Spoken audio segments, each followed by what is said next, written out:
Anak-anak SMP pada yang Ibu sayangi, apa kabar kalian? Semoga semua dalam kondisi yang sehat.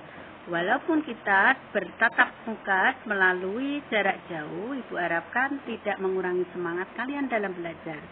Baiklah anak-anak, sebelum Ibu mulai, marilah Ibu antarkan kalian untuk membaca bacaan basmalah bersama-sama. Bismillahirrahmanirrahim. Kita mulai anak-anak ya untuk pelajaran di pagi hari ini. Masih pada bab 4 tentang pemanasan global. Nah, masih ingat kan pelajaran yang kemarin pada pertemuan yang pertama, Ibu sudah menyampaikan tentang pemanasan global. Apa itu pemanasan global? Anak-anak, pemanasan global itu juga disebut dengan nama lain global warming. Apa itu artinya? Gejala naiknya suhu udara pada lapisan bawah atau troposfer secara global. Nah, sampai di situ diingat-ingat, jangan sampai lupa tentang pengertian pemanasan global.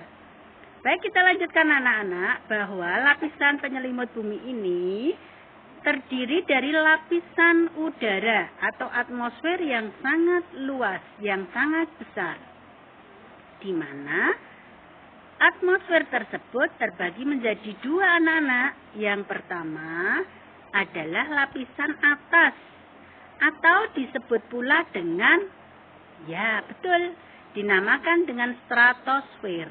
Yang kedua, lapisan bawah atau troposfer. Anak-anak, permukaan bumi menyerap sekitar 50% sinar matahari. Kemudian, sinar tersebut memantulkan sinar inframerah, di mana sinar inframerah itu sinar yang memberikan rasa panas di udara. Anak-anak yang Ibu cintai, gas-gas rumah kaca di troposfer itu menyerap sinar inframerah yang sangat panas, kemudian memanaskan udara di sekitarnya.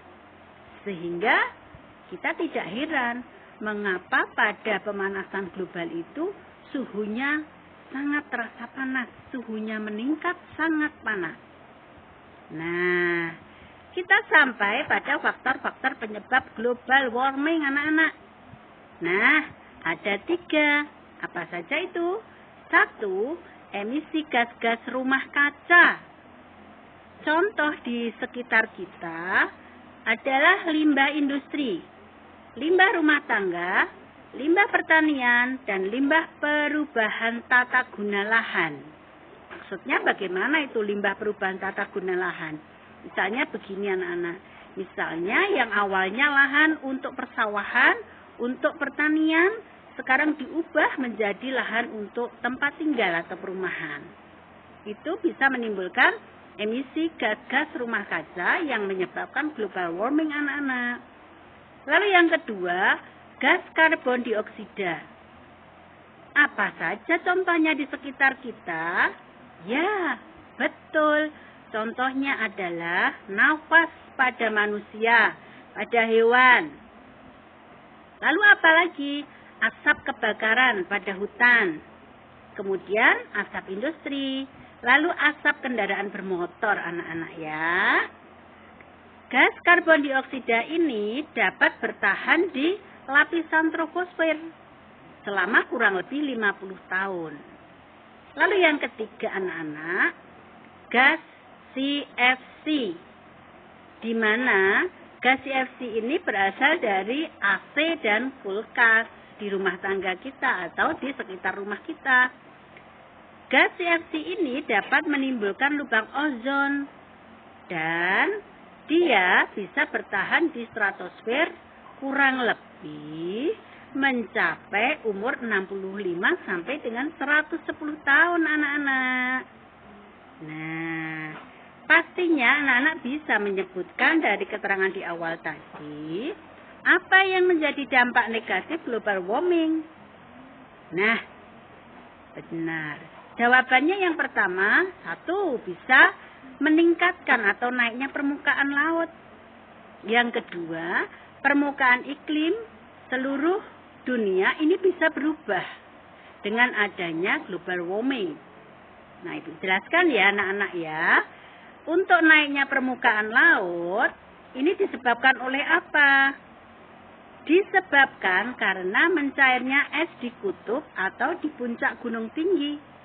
Yang kedua, memuainya permukaan air laut. Nah, kemudian naiknya permukaan air laut ini anak-anak ya, bisa mengakibatkan pantai itu menjadi rendah. Kenapa Bu menjadi rendah? Karena pantainya terendam oleh air yang tadi mencair anak-anak, oleh es yang tadi mencair. Kemudian bisa pula ini mengakibatkan intrusi air laut ke daratan. Yang ketiga, erosi pantai. Nah, lalu yang kedua, keterangan dari dampak global warming tadi ditandai meningkatnya 1. Curah hujan, 2. Banjir dan erosi, 3. Frekuensi dan intensitas badai anak-anak. Bisa tidak sih global warming di sini kita cegah? Iya benar, bisa anak-anak. Caranya bagaimana? Ada 2 cara untuk mencegah global warming anak-anak ya. 1. Dengan cara pengurangan laju emisi gas-gas rumah kaca. 2. Penanggulangan dampak negatif dari pemanasan global.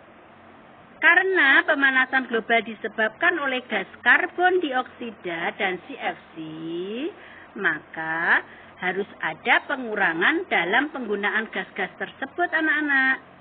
Contohnya apa Bu? Misal, penghematan BBF. Apa itu Bu BBF? BBF anak-anak adalah bahan bakar fosil. Bahan bakar fosil di sini bisa kita katakan bahwa bahan bakar fosil berasal dari rantai karbon. Apabila dilakukan pembakaran pada BBF akan dihasilkan karbon dioksida. Lalu contoh yang kedua anak-anak, pengelolaan hutan secara tepat. Karena pada akhir-akhir ini banyak ditemukan tindak kriminal yaitu penebangan hutan secara liar, pencurian hutan yang sebenarnya itu berdampak bagi kita semua ya anak-anak ya. Lalu efisiensi penghematan BBF. Caranya bagaimana? Melalui renewable energy resources. Kita gunakan energi yang lain, misalnya kita menggunakan energi surya, energi angin, energi air, energi gas alam, dan bisa pula biofuels anak-anak. Atau apa itu biofuels? Bahan bakar hayati yang merupakan gas yang dihasilkan dari bahan organik.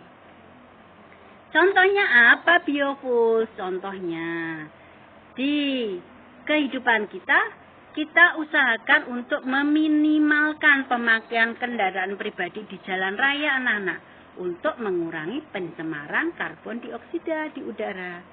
Demikian anak-anak yang Ibu sampaikan. Nanti silakan diulang kembali materi ini, dibaca ulang. Jangan lupa soalnya dikerjakan dan jangan sampai terlambat mengumpulkan.